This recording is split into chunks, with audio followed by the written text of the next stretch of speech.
नमस्कार, स्वागत है आप सभी का। मैं हूं हिमांशु और आप देख रहे हैं हलचल इंडिया। बेबाक खबर तेज असर। आइए नजर डालते हैं आज की खबरों पर। मुजफ्फरनगर के थाना नगर कोतवाली क्षेत्र के लद्दावाला मोहल्ला निवासी 25 वर्षीय युवक फरीद के लापता होने के 25 दिन बाद भी सुराग न मिलने पर परिजनों ने वरिष्ठ पुलिस अधीक्षक कार्यालय पहुंचकर कार्रवाई की मांग की। परिजनों ने युवक की हत्या की आशंका जताते हुए 2 युवकों पर गंभीर आरोप लगाए हैं। परिजनों के अनुसार 25 दिन पहले मोहल्ले के 2 युवक रवि और पिंकू फरीद को इलाज के बहाने घर से ले गए थे, लेकिन उसके बाद फरीद घर नहीं लौटा। जब परिजनों ने रवि और पिंकू से पूछताछ की तो उन्होंने बताया कि फरीद उनके साथ केदारनाथ गया था। हालांकि रवि और पिंकू कुछ समय बाद खुद वापस लौट आए थे, लेकिन फरीद का अब तक कोई पता नहीं लग पाया है। गंभीर मामले की गंभीरता को देखते हुए फरीद की मां और अन्य परिजनों ने वरिष्ठ पुलिस अधीक्षक संजय वर्मा को प्रार्थना पत्र सौंपकर युवक की तलाश और आरोपी पर सख्त कार्रवाई की जाने की मांग की।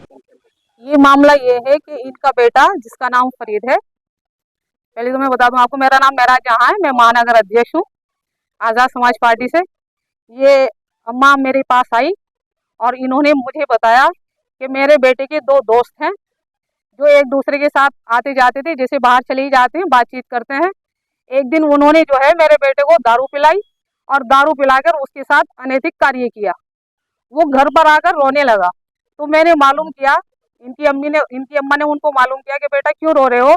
तो उन्होंने बताया कि आज मेरे दोस्तों ने मुझे जबरदस्ती दारू पिला के और मेरे साथ अनैतिक कार्य किया है।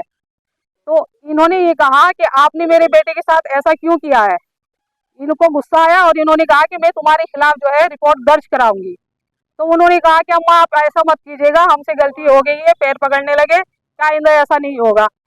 लेकिन उस लड़के को फिर दर्द होना शुरू हो गया और वो लड़का रोने लगा। तो उन्होंने कहा कि हम इसको दवाई दिलवा कर लाएंगे।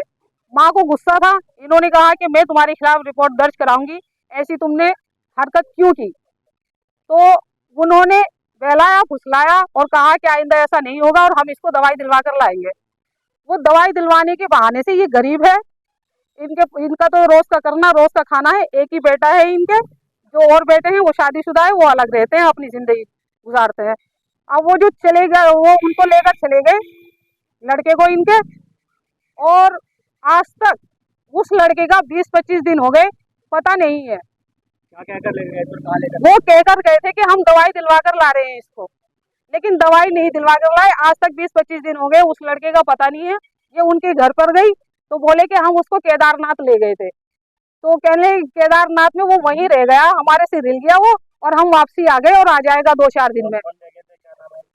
वो 2 लड़के थे, उनका नाम रवि और पिंकू। ये रामपुरी के रहने वाले हैं दोनों, सहारनपुर अड्डे के पास में। ये लद्दावाले का रहने वाला है, इसका नाम फरीद है।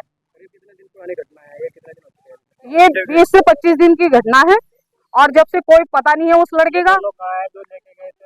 ये अपने घर पे आराम से रह रहे हैं। जब भी ये माँ जाती है उनके पास, शिकायत की है, आबकारी चौकी में गए, वहाँ पे रिपोर्ट दर्ज कराई, उन्होंने थोड़ी सी सुनवाई की और फिर नजरअंदाज कर दिया, उन लड़कों को बुलाया और छोड़ दिया। फिर उसके बाद कोतवाली गए, कोतवाली में इन्होंने शिकायत दर्ज की कि पुलिस हमारी सुनवाई नहीं कर रही। वहाँ भी इन्होंने शिकायत दर्ज की, लेकिन वहाँ भी इस गरीब की कोई सुनवाई नहीं हो रही है। अब मैं यहाँ आकर, अभी कोई मुकदमा दर्ज नहीं हुआ है, कोई कार्रवाई नहीं हो रही है ढंग से। आज हम जो है यहाँ पर काफी लोग इकट्ठा होकर इनके साथ आए हैं। यहाँ पर हमें आश्वासन दिया गया है कि आप जो है आपका बेटा जल्दी मिल जाएगा, और पुलिस वालों को हम आदेश कर रहे हैं कि वो आपके बेटे को ढूंढने की कोशिश करे और जो भी बात है वो सामने आएगी।